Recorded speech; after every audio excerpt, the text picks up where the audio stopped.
There's another study done about the denial strategies for climate change. And you can find your favorite up here. I have my favorites. But basically, these are the reasons people give for not doing something about it. And it's just normal human behavior. I think one of the things we have to realize is that humans are not rational.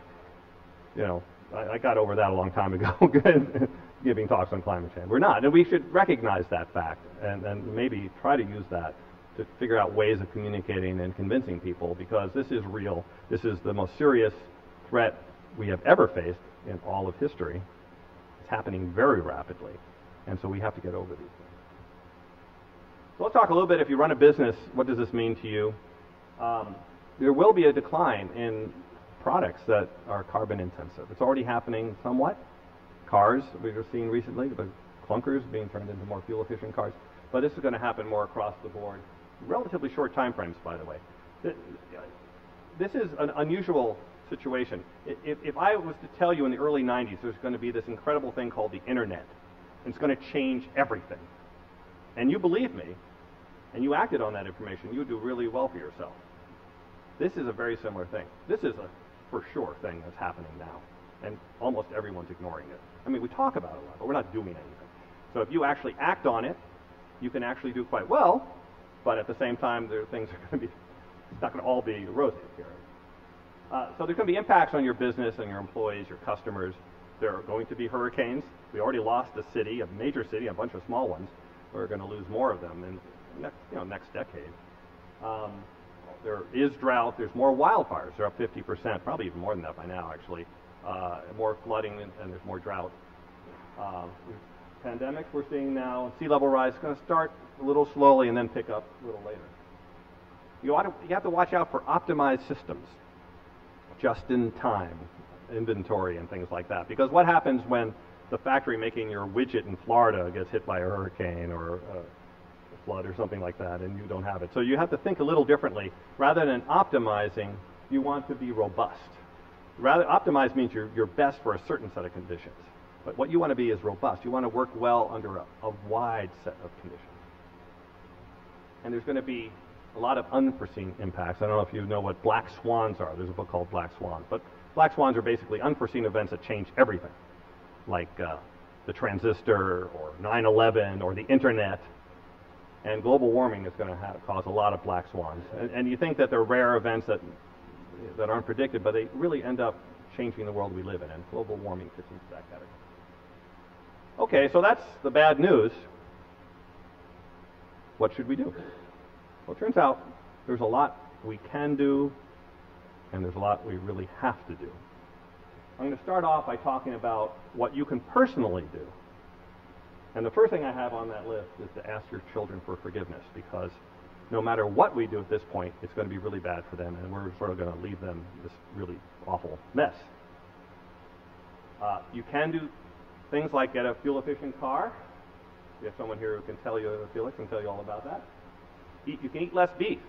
Turns out that 1/3 of all the non-ice-covered land on Earth is used for beef production, between pasture lands and grain growing for the beef, and that's why they're cutting down the rainforest in Brazil, is to grow soybeans, or to grow pasture land, or to grow soybeans for cows. And it turns out, because cows give off methane, which is very effective, it turns out about 18% of all the greenhouse gases come from beef production. Another way of thinking about it, eating a pound of beef is like driving your car for an hour and a half with all the lights turned on at home. So that's one way to think about it. You should change your light bulb. There's a compact fluorescent bulb in that antique lamp back there. You'll save money immediately when you do it. There's no downside to it at all anymore.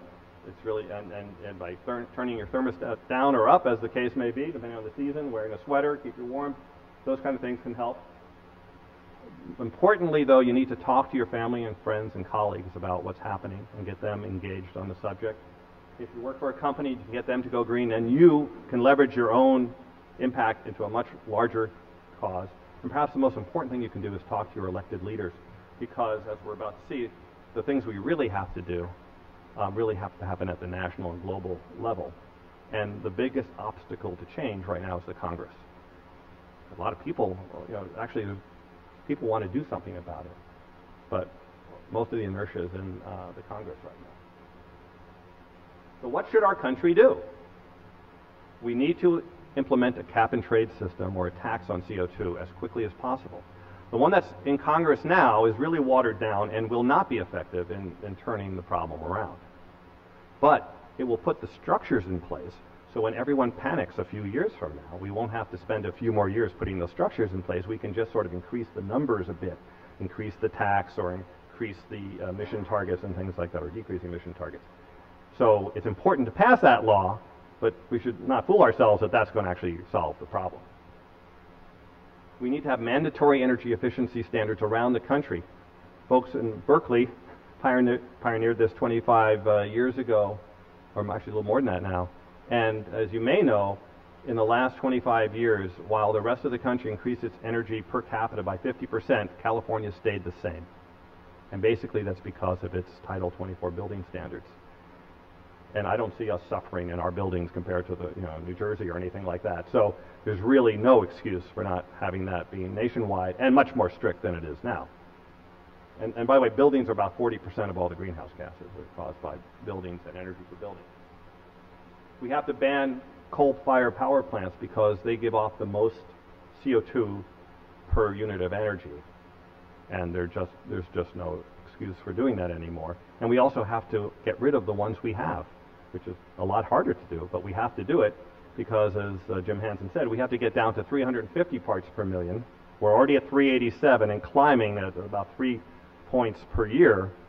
And the only way to really get down is to get rid of coal plants and eventually other fossil fuels. We have to stop subsidizing fossil fuels. We give billions and billions of dollars every year to subsidize fossil fuels.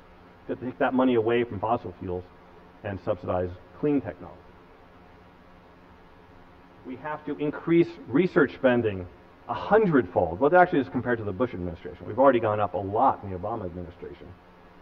But this is tiny amounts of money compared to what needs to be spent in the future. But we have to understand the problem. We have to understand how fast the permafrost is melting. We have to understand how fast the methane is coming out of the ocean. We don't know these things. This is just a few $billion. We have to, spend this money. Right now, the military spending is about this much, medical spending is that much, and energy spending is that much. And believe me, the energy and the military spending is going to go way up because of climate change if we don't do something about it. There's more we can do. We need to phase out beef. I explained why already. We have to, it's going to happen anyway, so we're going to have to prepare for extreme weather and droughts and floods and wildfires and war and things like that, and sea level rise. So the planning they're doing now for like the San Joaquin Delta, the dikes and things like that, they're assuming a couple of feet sea level rise. Well, they should be rethinking that about what it's really going to be. We need to research geoengineering. I have a whole section coming up on geoengineering in a moment, so we'll skip. But geoengineering essentially is trying to artificially control the climate planet-wide. We're doing it anyway by accident. That's what climate change is accidentally doing a global experiment of what happens when you increase CO2 in the atmosphere. We're about to find out. We need to support global family planning. There's too many people on Earth right now. This is, by the way, typically a taboo subject in climate change, that you can't really talk about controlling population, but it's going to be controlled one way or the other. I just think we should do it the humane way. And this December in Copenhagen is the follow-on to the Kyoto Protocol, where the world is coming together to figure out what to do about carbon in the next phase. And I can't tell you with certainty that there's going to be a really good result out of that, and we really need to. This is now the time. This is not a problem. If we wait even 10 years to start to tackle this problem, it will be too late. Once the permafrost starts putting out more CO2 than we do, it won't matter what we do in terms of reducing our emissions. We could stop the next day, and it's just going to get worse and worse and worse. That process could happen a few years from now. I'm not saying it will happen a few years from now, but it could happen that soon, and certainly within the next 10 or 20 years. So there's no time for waiting. But I spoke to a climate scientist at UC Berkeley. I had lunch with her. And I asked her, what do you think the temperature is going to be in the 2100? Because she's the one who worked on the IPCC report that was this best case, and now she's doing all the updates with all the feedback mechanisms and the new emission plans and things like that. And she said, 6 to 12 degrees warmer than today. C. I said, do you know what you just said? Yep. And she also said she could see no plausible scenarios where we reduce our emissions in time to avoid catastrophe. Nothing. If you were dictator of the world, nothing you could do at this point. That leaves one thing, Plan B. First of all, Plan A is you must reduce your emissions drastically. Plan B doesn't work unless you do Plan A also. But it may not be enough. So what geoengineering is intentional control of the climate. We've been doing the accidental control of the climate, so this is stepping in and trying to be a little more intelligent about what we do. As I mentioned, I personally, this is not a consensus at this point, although the discussion of geoengineering, in just the last 6 months, has been elevated quite a bit. It used to be like a little quiet thing you talked about, but now it's getting in mainstream press as well. But if you believe that it's already too late to solve the climate problem by only reducing emissions, then your only choice left is geoengineering. Now, be a little careful. In some people's mind, geoengineering is only a certain set of rather intrusive things you do. To me, I include anything you do to lower the carbon in the air or to control the temperature of the planet, including some rather benign things that you probably should do, no-brainer. But so just be a little careful. I use the word geoengineering a little more broadly than some people do. But in any case, some people like the concept of geoengineering because they think it's an excuse for not doing anything about climate change. Oh, we'll just fix it later using geoengineering. We can continue to emit the carbon that we do. That will not work. You need to use geoengineering to get rid of the carbon that's already there. If you continue to spew it out, all you'll be doing is just reducing somewhat the amount you're putting out, but you won't really be getting to the problem. And like chemotherapy, geoengineering, some forms of geoengineering have really bad side effects.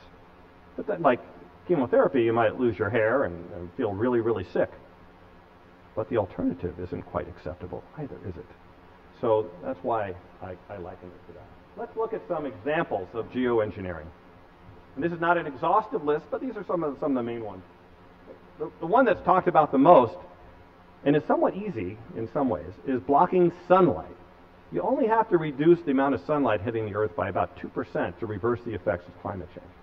And there's two main ways of doing that. The most talked about one is reducing smoke or putting sulfates in the upper atmosphere using planes or rockets or other things. And that's sort of what we know that will work because that's what happens after a volcano. And the Earth does cool down after a volcano, so for a couple of years until the smoke settles out of the air. So we know that will work. Now it turns out there's some kind of bad side effects, like one study showed that yes, you could reduce the temperature by a couple degrees, but it would stop raining in India and those kinds of things. Also, the problem with this is it's not solving the problem, it's just masking the problem. So once you start this, you have to keep doing it, and if you ever stop, the temperature 6 months later is going to spike up by a few degrees and then you're gone. So, if you don't have the budget to fly the planes anymore. So this is really just sort of at best a temporary solution, maybe to fix a short-term problem like the melting of the permafrost while you're doing other things to fix the CO2 in the atmosphere.